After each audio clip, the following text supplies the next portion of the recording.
Ephesians chapter 3, everybody. Turn back to Ephesians chapter 3. Going to look at this chapter one more time, the last part of it. I've told you before, this is one of my favorite sections in all the Bible, and I don't know, we could spend weeks and weeks and weeks in this section, but I just want to look at it one last time here with you this morning before we move on to chapter 4 and hopefully experience some encouragement with you. This is going to be a little bit of a kind of like a philosophical look at this passage in a way. I mean, we'll walk through, we'll talk about the content of Paul's prayer as he writes it out here, but to get us started, I want you to think with me for a minute. Think with me for a minute about the universe we live in if there were no God. So just contemplate a universe with no God for a minute. And I think this will prepare us to appreciate even more what Paul describes in the end of chapter 3 with regard to his prayer.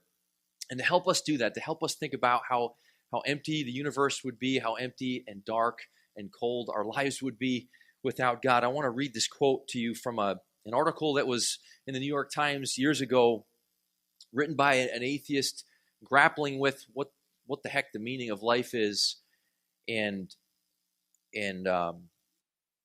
mentioning something like a little detail from astronomy, okay? So from the study of the universe.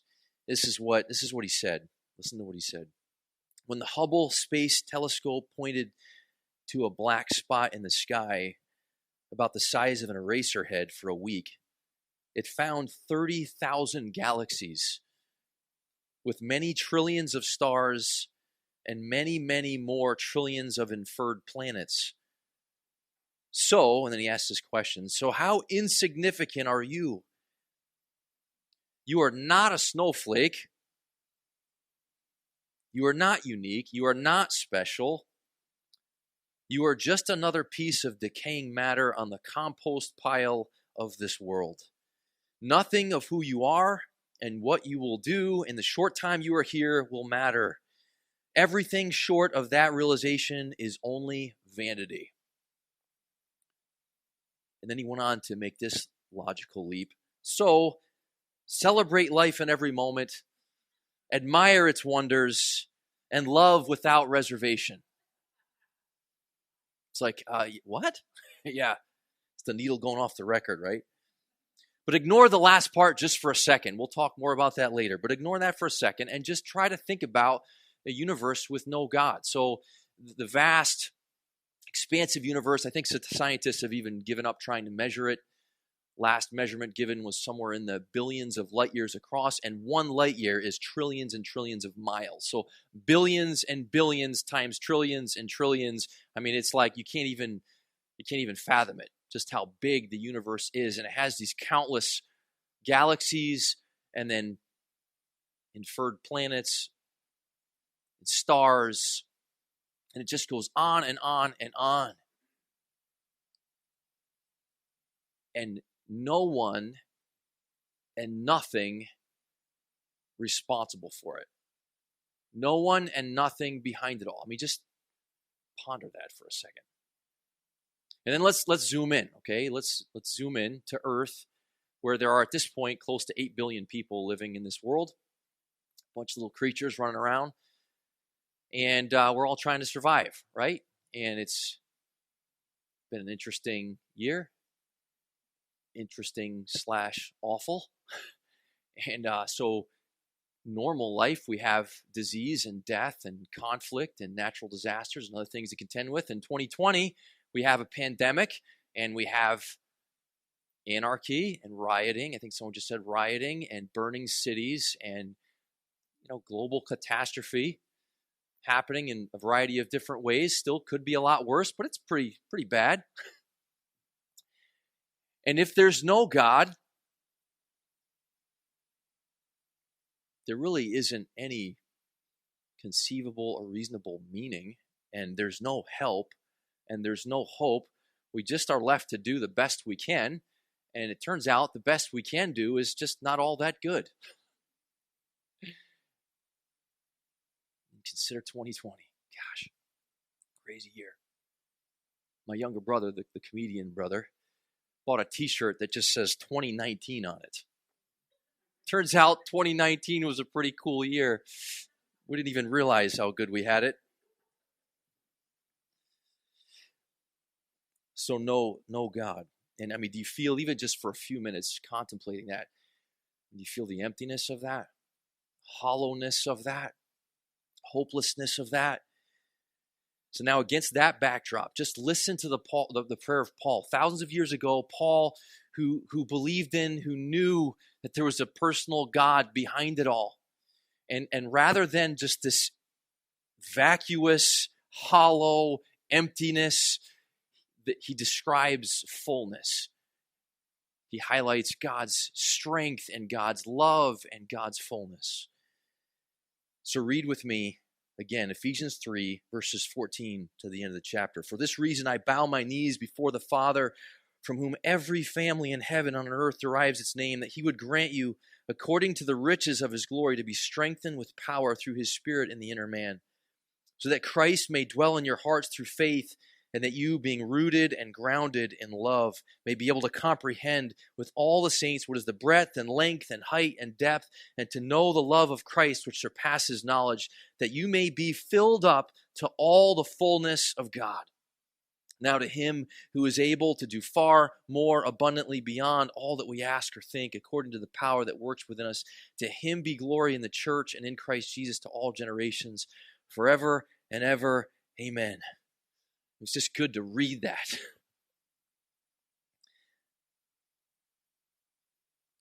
Paul's awareness of personal creator God, who is not non-existent, and who is not unconcerned, who is not distant, but is in fact involved, and who resides within his creation and cares about the people of his creation. You know, when Paul wrote this letter, he wrote to the Ephesians, and their lives were hard, just like our lives are hard, and arguably their lives were harder. When we think of this feeling of instability in our country today and globally, I mean, it's not new, right? I mean, there's nothing new under the sun. We're fragile creatures, and human governmental systems are fragile, and it doesn't take much to happen for things to go sideways.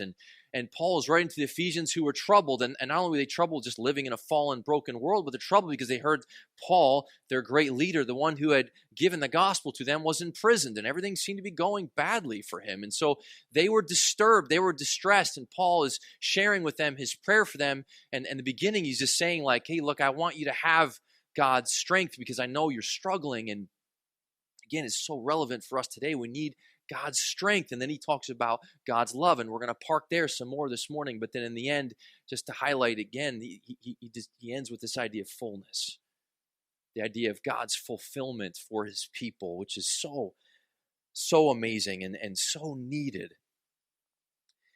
So look what he says about love. Just zero in on that. Again, he goes from strength to love. This is what he's praying for, that they would have God's strength and God's love. And he says, I want you to be strengthened with power through his Spirit in the inner man, verse 16, so that Christ may dwell in your hearts through faith, and that you, being rooted and grounded in love, may be able to comprehend with all saints what is the breadth, length, height, and depth, and to know the love of Christ which surpasses knowledge. So it's like he's saying God's love is what roots you, God's love is what grounds you, God's love is what surrounds you. And that's what you need to know. And I'm asking God, I'm begging God to help you to understand and help you know a little bit more of the unknowable, to comprehend a little bit more of the incomprehensible. Okay, that which is so grand and so enormous, you can't even mentally get your arms around it. But he says you're rooted in it. And that idea of rooted in love is the word like they're related to roots, like roots in the ground. It's the origin of life. It's the source of life. Like it's the love of God that gives us life. It's the love of God that has provided for us to even exist. And it's the love of God that sustains us in a natural sense. And it's the love of God that sustains us in a spiritual sense. It's the love of God that keeps us. It's the love of God that grounds us. That has to do with like a foundation that stabilizes us. Like in an unstable mind and body, in an unstable world, there's a stabilizing God. Like he's completely and utterly stable. Like nothing rocks him. It says that he has you, and it's the love of God that surrounds you. And that's where he gives those infinite dimensions of his love. He says, what is the breadth and length and height and depth? I mean, just the surrounding love. I've referred back many times to my love of 80s hair bands. And there's a song by the group Whitesnake. Some of you remember Whitesnake, right? So they have a lot of different love songs. And this is one song, Looking for Love. And in the chorus, it says this: looking for love all around me, looking for love to surround me, looking for love to rescue the state of my heart. I mean, love songs dominate the airwaves, right? Whatever genre of music. I mean, humans just like wanting, it's usually romantic love, but wanting love to do something for us, to rescue us at the deepest levels. And here Paul describes the infinite love of God as being what we need the most. And to make this clear, and Don touched on it this morning in Sunday school, and I said a little bit about it last week, but like we think of romantic love in a certain way, and it's emotional and it's flowery, and think of, I don't know, Hallmark cards and things like that. But I mean, this is so much deeper than that. This is a love that's just God's love for us, is his favor toward us. It's his commitment to us. It's him, as we said, again, we explored this in great ways in Sunday school. It's God bonding himself to us forever. It's God being in your corner, God wanting what's good for you more than anyone else, more than even you know or want what's good for you. God knows and wants what's good for you. That's what his love is. And Paul is saying, God, help us to understand it. Help us to see it more clearly, that we're engulfed in this love, this surrounding love. And God, just do the miracle in our hearts and our minds. Help us to see that you not only reside within the universe, but Christ dwells within us. You reside within us. We're not alone. We're not separate. We're not apart from him. We're not without hope. We're not despairing. We have the love of God. Nothing can separate us from the love of God. He says in Romans 8, you can't be separated from it. Nothing you do, nothing anyone else can do to you, nothing this fallen world can do to you can separate you from the love of God. You're surrounded. You're engulfed in it.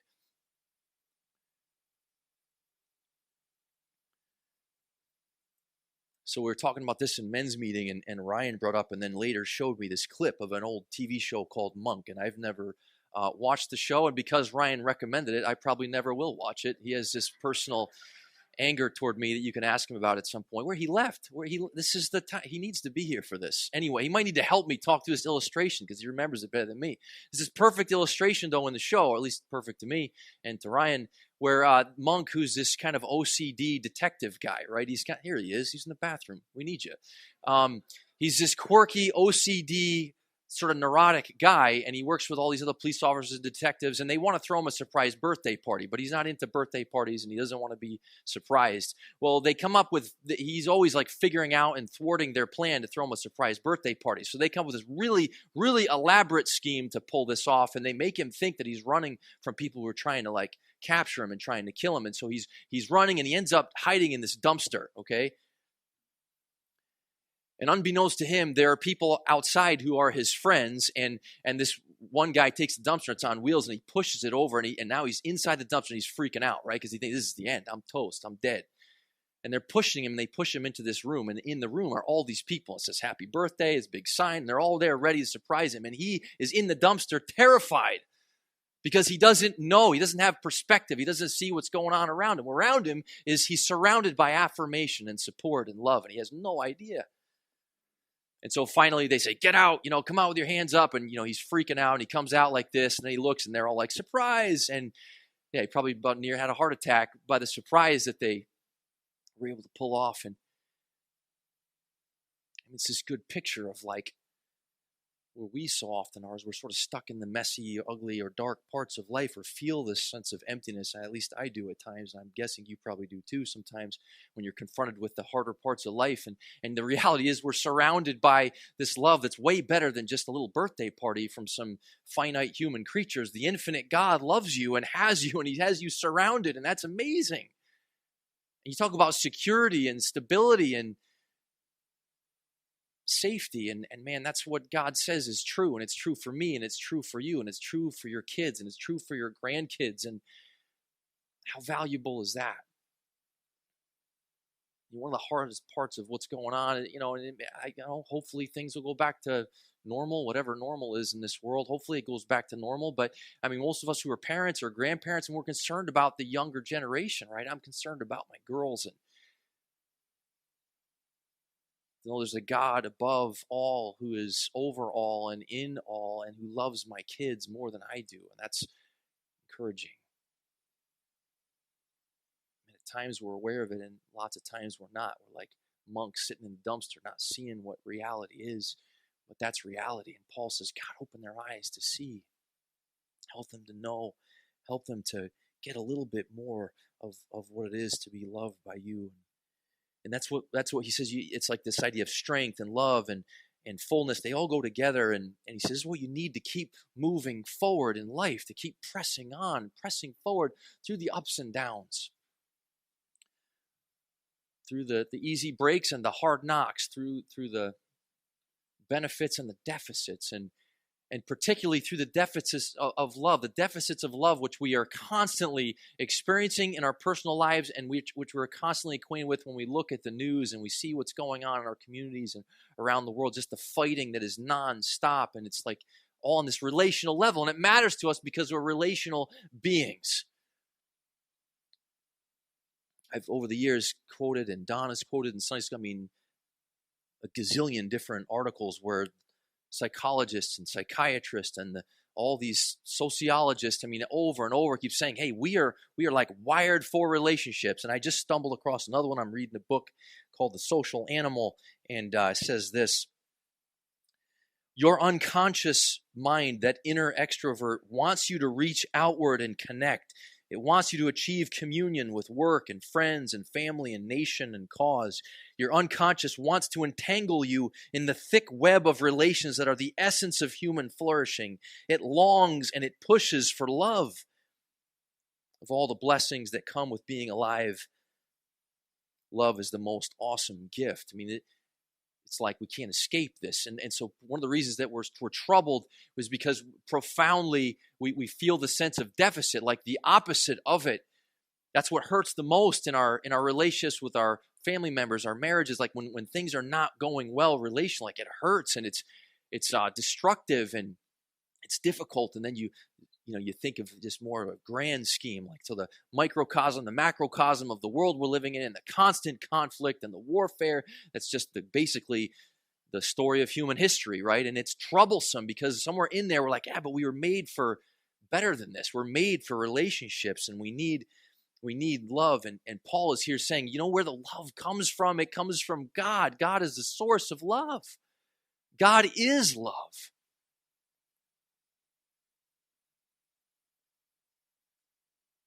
He who loves not knows not God, for God is love, right? I saw this meme the other day on Facebook. It was a picture of Jesus, and it was one of my more left-leaning friends who had shared this. It's Jesus, and he's sitting against a tree, and he's got his head back, and he just looks exasperated. And it says, he must be so tired of the mess we've made.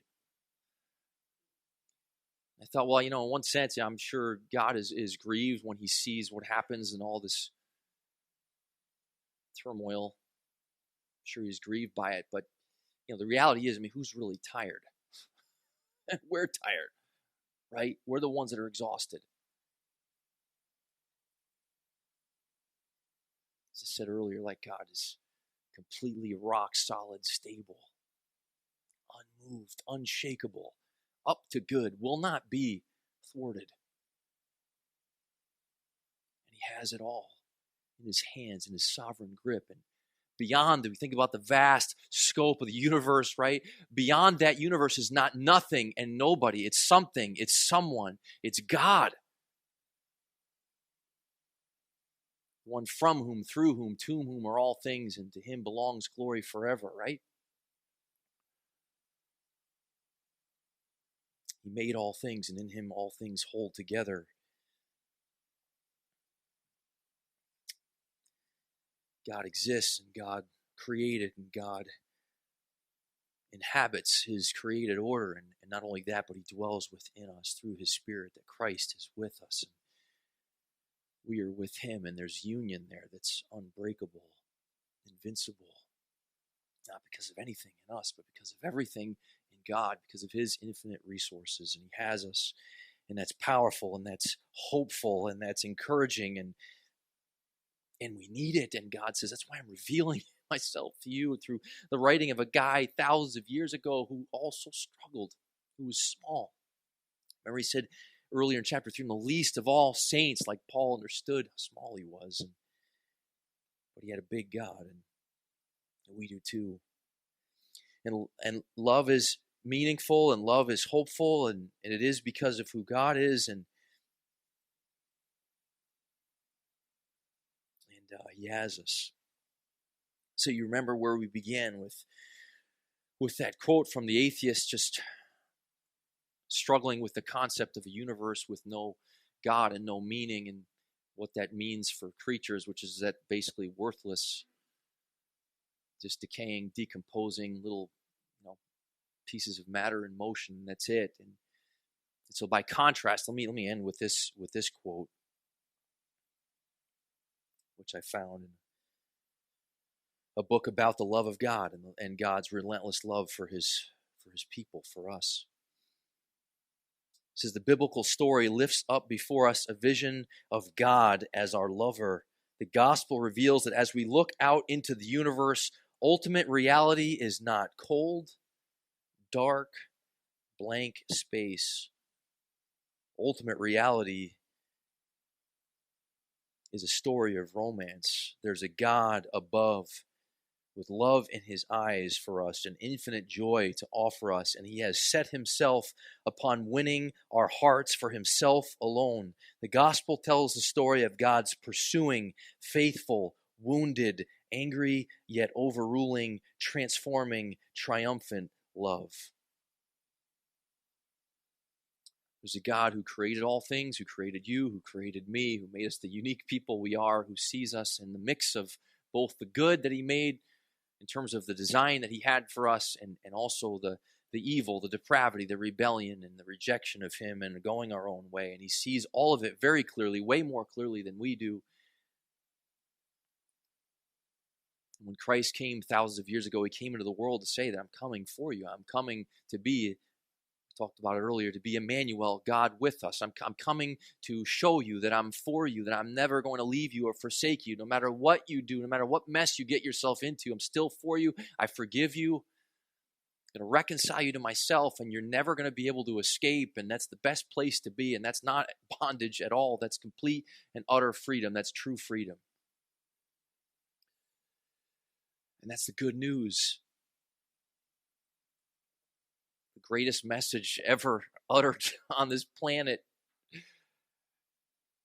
There's a pastor that I've liked for years and followed his writing and his sermons, and at one point he said, I thought if I wasn't a Christian, I'd probably become a Buddhist. And he said the reason for that is because there's this sense in which he was coming to realize, like, one of the things that plagues us the most is our desires, and Buddhism kind of has to do with like the elimination or the deadening of desires for personal freedom and the hope to achieve this level of nirvana ultimately, which is just total freedom from any of those cares and concerns which are an underlying way are fueled by desires. It's like, I can just sort of sympathize with that, and humanly I can too. But here's the problem with that, is that you go out into the universe and there's nobody there.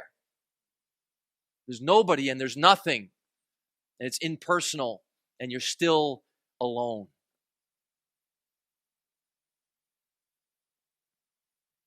Gospel says, hey, look, the truth is way better than that. God, your creator, is with you. You're not alone. I'm with you. Forever be with you. That's the good news of the gospel. And it gives me encouragement and help and hope. And it ministers to me at deep levels. I hope it does. I hope it does for you too, to think of what God has done in pouring out his love for you through the person and work of Christ, and what he says to you, which is that you're reconciled, you feel like you're in the dumpster. Sometimes you feel alone, but you're not. You're surrounded by love. You're drowning in love.